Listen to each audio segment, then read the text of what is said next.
네, 안녕하십니까. 건설 산업 생산성을 향상하기 위해 건설 로봇 만들고 있는 고래 로보틱스 이동민 대표입니다.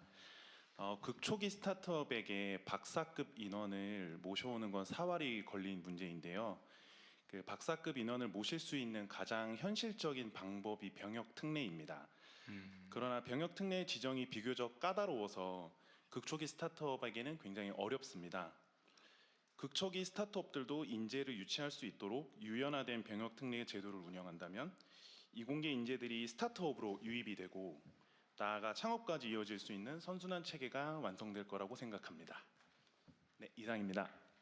개인적인 질문인데 왜 고래예요? 이름이? 네, 레고를 거꾸로 네이밍했고요. 네, 모듈러한 로봇을 지향하고 있습니다. 고래? 그건 줄 알았더니. 네.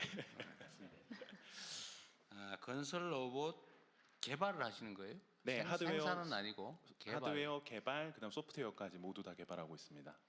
어디 계세요? 현재 마포구에 위치하고 있습니다. 알겠습니다. 예, 의견 감사합니다. 또 말씀 주실 분 계실까요? 네, 하정우 수석님 옆에 한상엽 대표님, 네, 말씀 부탁드립니다. 네, 감사합니다. 저는 사회 문제를 기술로 해결하려고 하는 스타트업들이 투자하는 일을 하는 소풍벤처스에서 일하고 있습니다. 우선 새 정부 들어서 잘할 수 있다는 생각이 많이 듭니다. 네, 감사드리고요. 그리고 대통령님께서 임기 시작하실 때 한국 자본시장 성장을 위해서 몸소 코스피 ETF에 투자하신 걸로 알고 있는데요. 요새 2배 났습니다. 축하드립니다. 너무 부럽습니다. 네, 초기 스타트업에 투자하는 펀드도 좀 관심 가져주시면 네, 제가 투자할 자신 있습니다. 예, 뭐 좋겠다는 생각 드리면서 두 가지 말씀드리고 싶습니다. 저는 첫 번째는 모두의 창업 프로그램의 지속성과 그 프로그램 자체의 성장에 대한 말씀을 좀 드리고 싶은데요. 전환 혹은 관점 자체를 창업 수에서 좀 시장 규모와 매출로 바꾸는 그 지표를 세팅해야 된다는 제안을 먼저 드리고 싶습니다. 결국 창업 숫자가 중요하다기보다는 창업의 질이 좋아져야 되기 때문에 스타트업에서 스케일업으로 또 실패의 우리가 목적도 결국은 스케일업을 만들어내는 좋은 기업을 얼마나 만들어내느냐 있기 때문에 이런 부분 제안드리고 싶고요. 그리고 이 프로그램이 지속적으로 가기 위해서 첫 시작은 좀 정부 주도로 열심히 이렇게 해주시는 게 속도가 더 날 것 같은데요. 그 이후에는 전국에 있는 500개의 창업 기획자들이 있습니다. 이 기획자들에게 각자의 모두의 창업의 프로그램을 만들게 하고 그들이 반대로 모두의 창업 프로그램의 사무국에게 우리는 이 지역에서 이런 프로그램을 운영하겠다라는 제안을 받아서 실제 약간 점조직 형태로 운영되는 프로그램을 만든다면 모두의 창업이 1년에 3번, 4번이 아니라 500개가 동시다발적으로 벌어지고 그걸 한 번에 모아서 결국 연말에 우리가 500개의 프로그램의 결과가 이렇게 나왔다라는 걸 확인한다면 훨씬 더 지속성이 있는 프로그램이 되지 않을까 싶고요. 두 번째는 좀 금융에 대한 이야기입니다. 사실 실패 확률은 높은데 또 유난히 국가나 산업 관점에서 관심을 가져야 되는 인더스트리가 있다고 생각하는데요. 저는 예를 들어서 그것이 기후테크라고 생각합니다. 기후테크 스타트업들은 좀 긴 호흡과 막대한 자본이 필요한데요. 그렇기 때문에 좀 기후에너지 투자공사와 같이 좀 장기적이고 과감한 좀 투자를 전담할 수 있는 공적 기관이 반드시 필요합니다. 실제 미국에서도 실리콘밸리 은행이라고 하는 사례가 존재했고요. 이 개념을 좀 확대한다면 물론 모태펀드도 역할을 잘하고 있습니다만 우리가 스타트업 투자공사 이런 형태로 정말 리스크를 제대로 테이킹할 수 있는 금융기구를 하나 만들어낸다면 역시나 이 스타트업 열풍도 좀 더 지속성을 갖고 가지 않을까라는 제안 드리고 싶습니다. 이상입니다. 네, 좋은 생각이 같네요. 섹터를 좀 나눠가지고.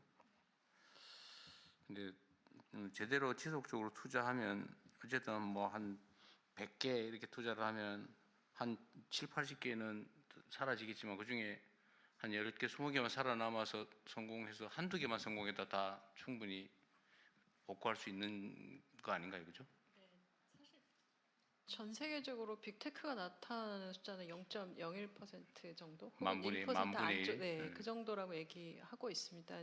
그런데 사실 그럼에도 불구하고 작은 회사들이 굉장히 잘 성장해서 적정한 규모로 커가는 회사들이 많아지는 것도 유의미하고 또 큰 회사 나오는 것도 중요하고 전 말씀하신 중에 민간의 협력이 굉장히 중요하고 민간 주도가 중요하다는데 동의가 됩니다. 그래서 정부는 마중물을 붓고 이번 창업 경진 대회도 붐이 일어나려면 정부 혼자 나가서는 붐이 일어나지 않을 거고요. 전국에 걸쳐서 모두 하고 계신 크고 작은 경진 대회가 많다는 걸 알고 있습니다. 그래서 이 부분들이 잘 좀 연결되고 그리고 민간 창업자분들도 여기에 서포터즈로 잘 참여하시고 투자하고 연계되고 뭐 아직 설계가 좀 있어야 하지만 저희가 이번에 투자하는 회사들에 대해서는 좀 지분도 서로 주고받는 이런 이야기들도 하면서 이게 전체적으로 정말 이렇게 기업 가는 그런 방향에 대한 설계를 경진대회 수준에서 넘어가서 좀 더 해야 된다고 생각해서 말씀 많이 더 듣도록 하겠습니다. 그러니까 심사를 통해서 성공 가능성이나 발전 가능성, 성장 가능성 이런 걸 봐서 물론 그 중에 뭐 절반이 사라질 수도 있지만 그래도 모두에게 기회를 주고 안정적으로 지속적으로 하려면 펀드보다는 투자공사가 훨씬 더 안정적일 것 같긴 하네요. 기후 장관입니다. 네. 기술에너지 투자공사 얘기를 했는데요. 최근에 한전이 이제 기술 지주회사를 검토하고 있습니다. 한전이 1년에 R&D 예산만 4천억을 투자를 하고요. 가지고 있는 특허만 8천 개가 있는데 그거에 대해서 그걸 제대로 쓰일 수 있도록 그 기회 자체가 열리지를 않았는데 그 다양한 전력과 에너지 관련한 곳에 한전의 기술력을 가지고 일종의 기술 지주회사나 투자공사 개념으로 하면 훨씬 더 벤처 스타트업을 키울 수 있는 일종의 모태펀드 기능을 네. 충분히 가질 수 있거든요. 그게 활성화되면 충분히 가능성이 더 높아질 수 있을 것 같습니다.